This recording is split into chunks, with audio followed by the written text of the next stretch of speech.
لقد كان لكم في رسول اللہ اسوۃ حسنہ۔ ترجمہ کنز العرفان، بے شک تمہارے لیے اللہ کے رسول میں بہترین نمونہ موجود ہے۔ اس آیہ مبارکہ کے اس حصے کی کچھ تفسیر ہم نے کل سنی تھی، مزید ہم سنتے ہیں۔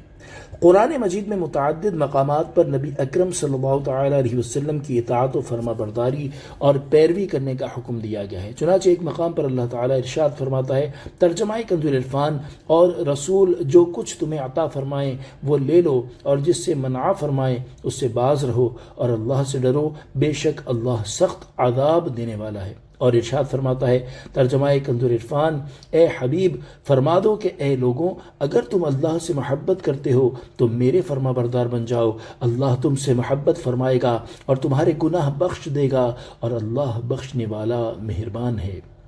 معلوم ہوا کہ حقیقی طور پر کامیاب زندگی وہی ہے جو تاجدار رسالت صلی اللہ تعالی علیہ وآلہ وسلم کے نقش قدم پر ہو۔ اگر ہمارا جینا مرنا سونا جاگنا حضور پر نور صلی اللہ تعالی علیہ وآلہ وسلم کے نقش قدم پر ہو جائے تو ہمارے سب کام عبادت بن جائیں گے۔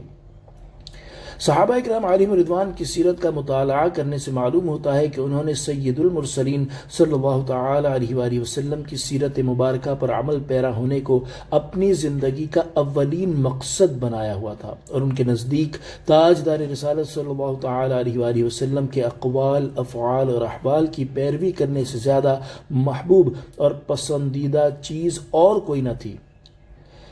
حضرت حذیفہ رضی اللہ عنہ کو غزوہ احزاب میں سرکار دو عالم صلی اللہ تعالی علیہ وآلہ وسلم نے حکم دیا کہ کفار کی خبر لائیں لیکن ان سے چھیڑ چھاڑ نہ کریں۔ وہ آئے تو دیکھا کہ ابو سفیان آگ تاپ رہے ہیں۔ انہوں نے کمان میں تیر جوڑ لیا اور نشانہ لگانا چاہا، لیکن رسول اللہ صلی اللہ علیہ وسلم کا حکم یاد آ گیا اور رک گئے۔ پہلے یہ دستور تھا کہ جب صحابہ اکرام علیہم رضوان جہاد میں کسی منزل پر قیام فرماتے تھے تو ادھر ادھر پھیل جاتے تھے۔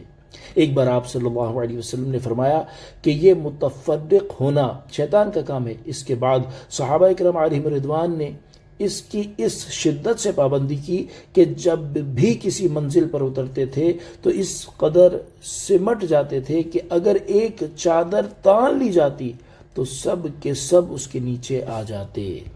حضرت محمد بن اسلم رضی اللہ تعالیٰ عنہ نہایت بڑی عمر کے صحابی تھے، لیکن جب بازار سے پلٹ کر گھر آتے اور چادر اتارنے کے بعد یاد آتا کہ انہوں نے مسجد نبوی میں نماز نہیں پڑھی تو کہتے کہ خدا کی قسم میں نے رسول اللہ صلی اللہ تعالیٰ علیہ وسلم کی مسجد میں نماز نہیں پڑھی، حالانکہ حضور اقدس صلی اللہ علیہ وسلم نے ہم سے فرمایا تھا کہ جو شخص مدینے میں آئے تو جب تک اس مسجد میں 2 رکعت نماز نہ پڑھ لے گھر واپس نہ جائے۔ یہ کہہ کر چادر اٹھاتے اور مسجد نبوی میں 2 رکعت نماز پڑھ کے گھر واپس جاتے۔ ایک صحابی رضی اللہ عنہ کہتے ہیں، ہم حضرت عثمان غنی رضی اللہ عنہ کے پاس تھے، آپ نے پانی منگوا کر وضو کیا، اور جب وضو کر کے فارغ ہوئے تو مسکرائے اور فرمایا، کیا تم جانتے ہو کہ میں کیوں مسکرایا؟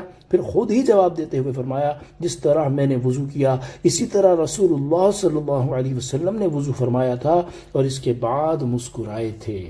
حضرت ابو بکر صدیق رضی اللہ عنہ کی آرزو یہ تھی کہ کفن اور یوم وفات میں حضور انور صلی اللہ علیہ وسلم کی موافقت ہو۔